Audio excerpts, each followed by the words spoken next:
My name is Mara Collins, I'm 26, and this is the story of the window in my room that doesn't exist on the outside of my building, a window that showed me things I was never meant to see, and in the end became the reason I was never the same again. It started after I moved into an old brownstone in Portland, Oregon, desperate for a place I could afford after losing my job and leaving a toxic relationship behind.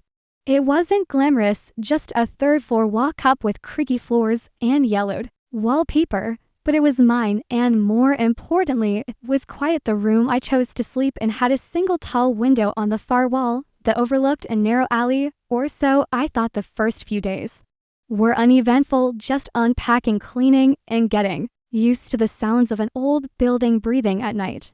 But on the fourth night, while reading in bed, I heard tapping, not loud, not urgent, just rhythmic, like fingernails gently clicking on glass.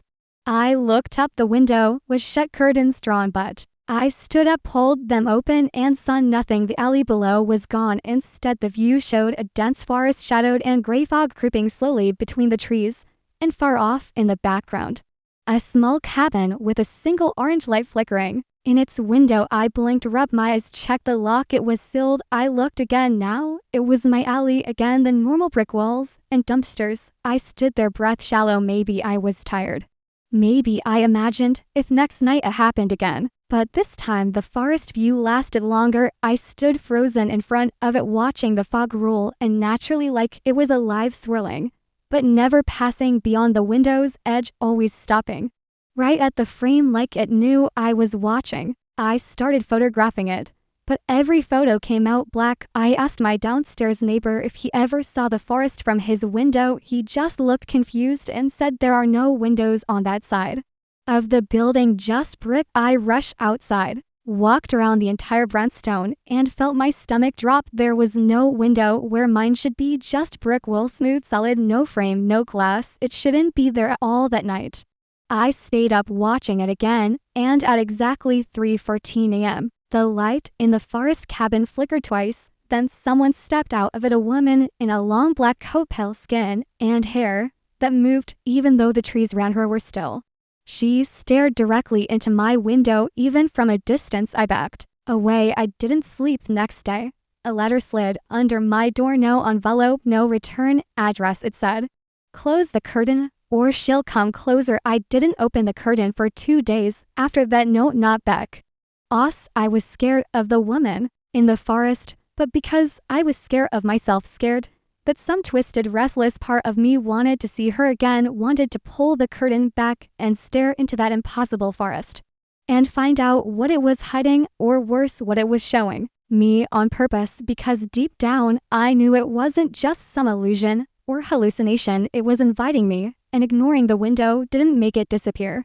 In fact, every night it hummed softly behind the curtains, a low vibration in the air, like an electric signal only my bones could hear.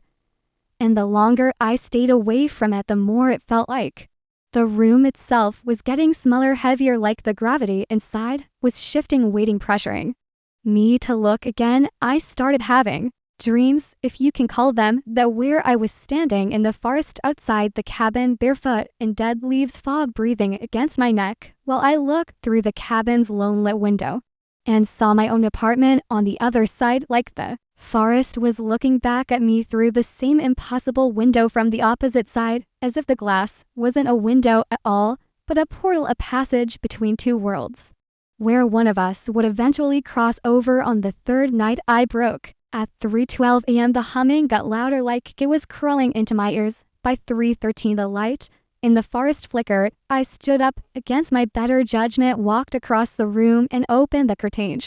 Was there closer than ever, no more than 10 feet from the glass. Her coat soaked, her mouth slightly open, like she was breathing heavily, but I couldn't hear. Her eyes were darker than shadow and locked onto mine, and I swear, God, I swear, I saw her mouth move just slightly, and the words formed inside my head, not through sound, but inside me.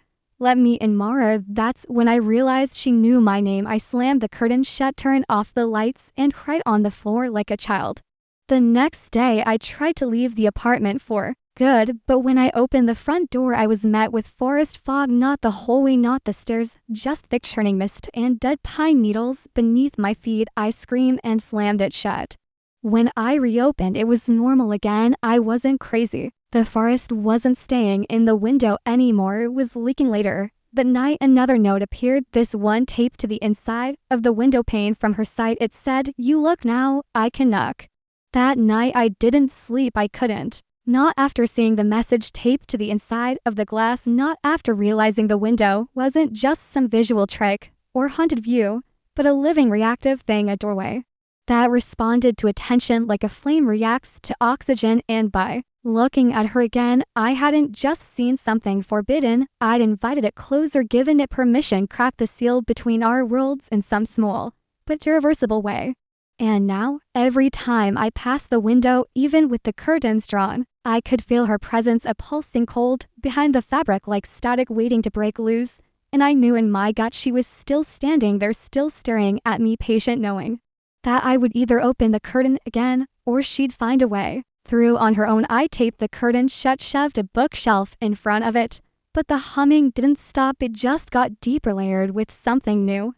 A knock, not sharp and angry, but slow and deliberate, the kind of knock someone gives when they're waiting for you to answer without fear, as if they already know you will. It came once every night, always at 3:14 a.m., always just 3 soft taps. I recorded it, I even live streamed it once.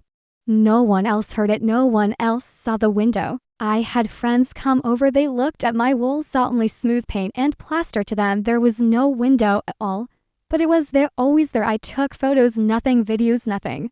But in the mirror across from it I saw her reflection blurred, standing still, and each night she was closer to the glass, her breath fogging up the inside. In came the night I found the fog inside my apartment, not outside, not in the view, but crawling along the floorboards like low smoke, and something worse. Muddy footprints, bare and small like a woman's, leading from the base of the window to the foot of my bed. I searched the apartment, knife in hand, trembling, but there was nothing to find, nothing except the open curtain, which I hadn't touched. And there behind the glass wasn't the forest anymore, it was my own room, shown from a different angle. She was inside the window, watching me from the other side, and when I moved so did she.